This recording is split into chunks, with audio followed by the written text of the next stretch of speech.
Hi guys, Murph here for another NASCAR Heat 4 setup video. In this case it's the Cup car from Auto Club Speedway.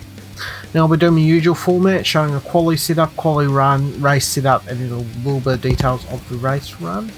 Here's the quali setup. It is a little bit different to the race setup. I'll show you the changes that we need to make once we get to the race setup, but for now we'll head over and do a quali run.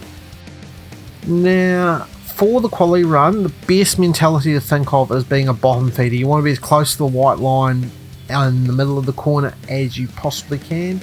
The high line just doesn't work as well around here, and that's for both quali and race.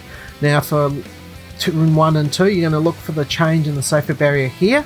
That's going to be your turn-in point. You'll get to about the sign that shows the speed, and that's where you might want to just lift off a wee bit to try and get the nose in.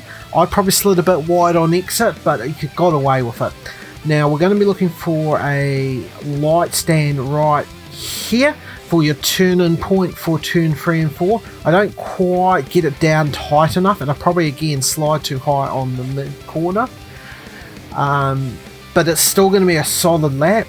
For the end of the lap, I want to get right down low on the apron to minimise the distance travelled. I end up doing a 39.073 for third place with that lap.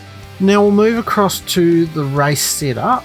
A few changes here. So the obvious one is I'll come down the grill tape to 50%. 45 to 50 seems about right.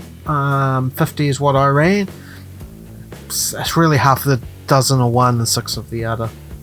Now the track bar, I moved from 10.0 to a 10.38. Just to help rotate the car on the exit a bit more, which I found I needed over the long run in the race.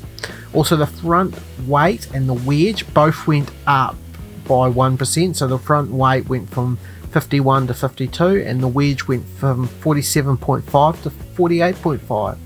Those are the major changes. If you are still struggling with understeer, you're probably going to want to look at the track bar. The right track bar is the way to go. Move it up if it's too tight. If it's still too loose, move it down. Now, as far as the way the setup handles and as far as the way you have to drive this car in a race, you do have to be a little conservative. It will be tight at the start of the run, the setup, but it frees itself up as the race goes on. And also the way you have to drive this track in a race is you can't run flat out qualifying laps lap after lap, because there is a decent amount of drop off, so you do have to back the corners up more and more as the stint goes on and look after those tyres. Look after both the right front and right rear tyre. Now jump forward to lap 20 and I'll show you the tyre wear. It's burnt out the right rear a little bit more than the right front, and that's why the setup started tight. Also, it's why you still also have to manage the tyres across the run. You can't run quali lap after lap, otherwise you just won't have tyres at the end of a stint. Now I hope you guys found that helpful and useful. Feel free to hit me up in the comments. I'd love to hear if that has improved your racing, if you've got good online or offline results, better off online offline results by using it. Feel free to hit the old like and subscribe button to help the channel out. Very much appreciate it if you do.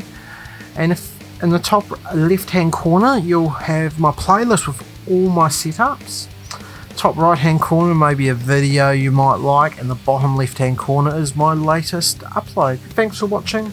We'll catch you next time. Ciao.